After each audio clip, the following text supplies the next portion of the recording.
Since Seat launched the Leon in 1999, they sold more than 2 million units of that car worldwide. And with this, the Leon is one of the success stories of the brand Seat. Now they present the fourth generation of the car, and we now have a closer look what is new with the new Seat Leon.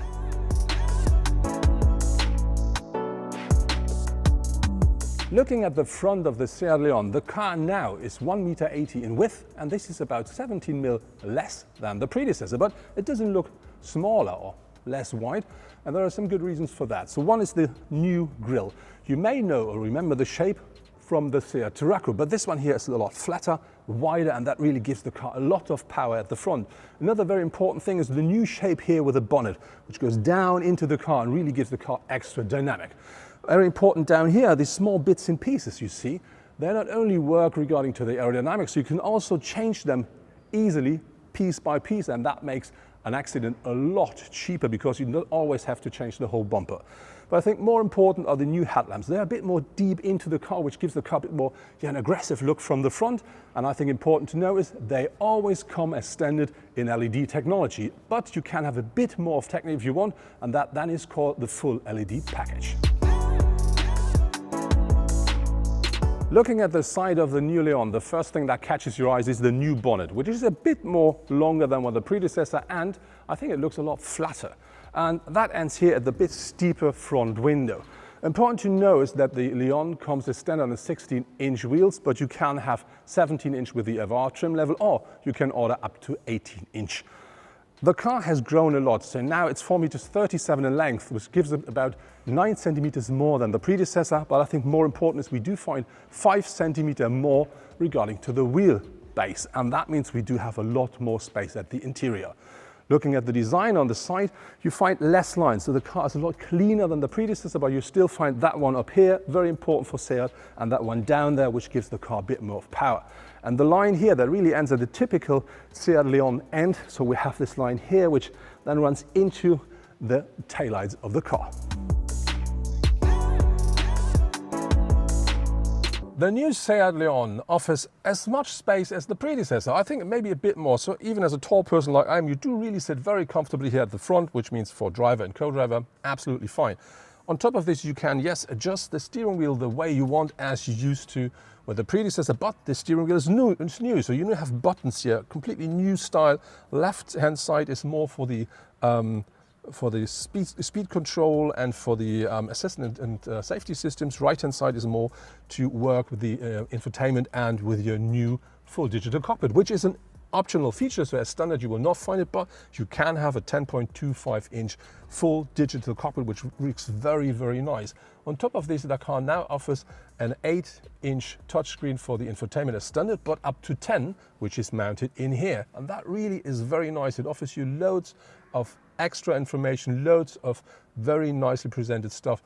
Important to know is you do not find any more buttons and knobs in the car, which means when you have this system on board, everything goes through that big screen here. Also the air condition, but you do find on top, as with the new Volkswagen Golf, this sensor based system down here where you can slide and where you can just work with the heating and where you can zoom in and out and all that stuff. On top of this, you do of course not find any knobs anymore regarding to the control of your light. This is the same as with the Golf. It looks exactly the same here at left under the steering wheel, and when you drive the automatic version, you do not find a standard gear shifter anymore. You will have this small shift by wire one, but this one then provides you with extra compartment space, so not very bad. Regarding to the compartment-based space, you do find the optional wireless charging here at the front, and so the system then offers you on top, of course, Android Auto and Apple CarPlay, and that wirelessly if you want. But if you need a cable, you have to know you can only use USB-C ports here in that car. Very important with that car is when you look at the shape of the car, it looks a lot wider, a lot more, more modern. And this one reason for that is because the whole dashboard runs into the side of the car. So it really runs into the door panels, and that really gives you the impression of a very modern, very, very wide and very nice car. And another thing which is very new is you find in that car a completely new voice recognition, which gives you the opportunity to talk to your car. And if you want to start that one, you just have to say hola, hola.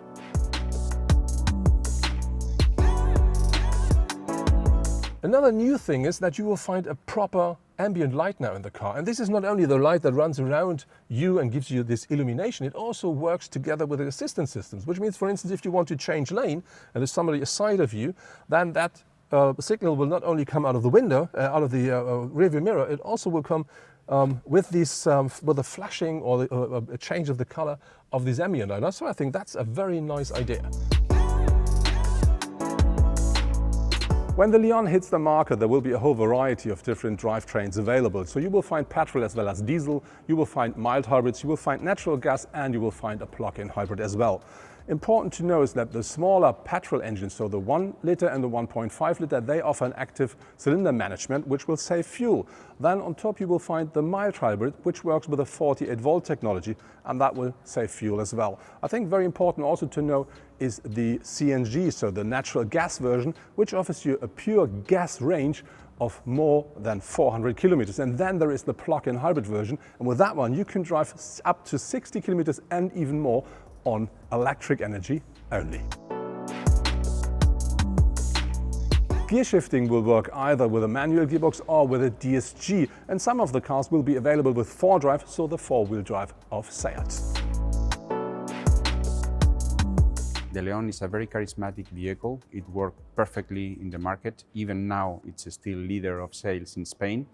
So we had the reasons to keep a little bit the soul, but obviously design has to evolve. So basically we have changed a lot of things, basically everything, but keeping a few elements that remind this iconicity of Leon. The first thing that changes is the proportion of the car. When you see it from the side view, the car has dramatically changed. The hood is much longer than before. Now it's pretty vertical, almost negative at the front. The cabin is a little bit backwards. A pillar has been moved backwards, but we keep the typical C triangle of the C-post at the back. So this talks very much about Leon. Another thing that you will see, like a kind of connection with today's Leon, is the body language. We have our character lines on the side. Basically 3 lines define the whole body side, the 2 blisters on the top and 1 on the bottom. That's it. With that, we design the body side of the Leon. But this time it has become much more sculpted, less theoretical.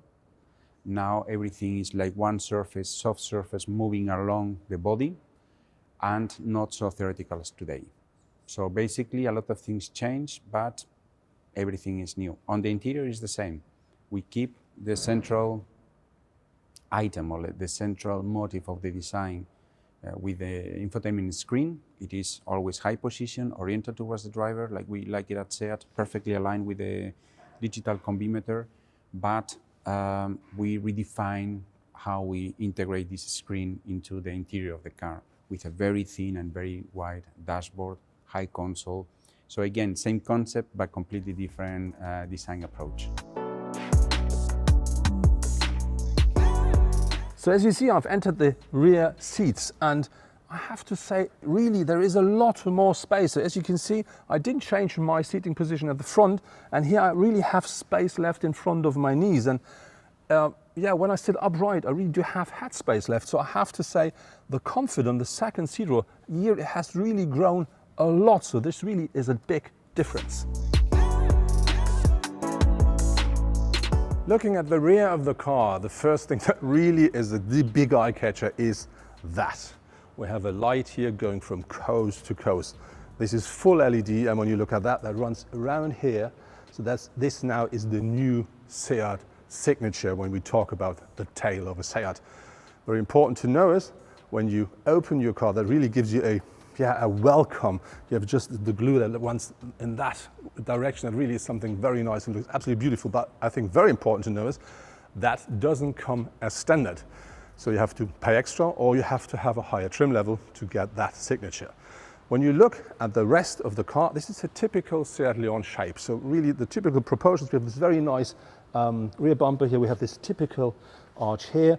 And because of the FR version, we do find 2 big exhausts, but fake. But I think very important with that car, when you look at the tail, is that you do have the Seat logo, which is the door opener, but more important is you find the new Seat Leon signature, and this now is like handwritten.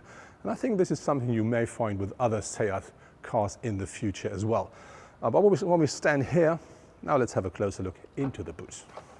The new Seat Leon now offers 380 liters of maximum boot capacity with the rear seats up. That's the same as with the predecessor, but when you fold down the seats, thanks to the new wheelbase, that car then features 1,301, which is about 90 liters more.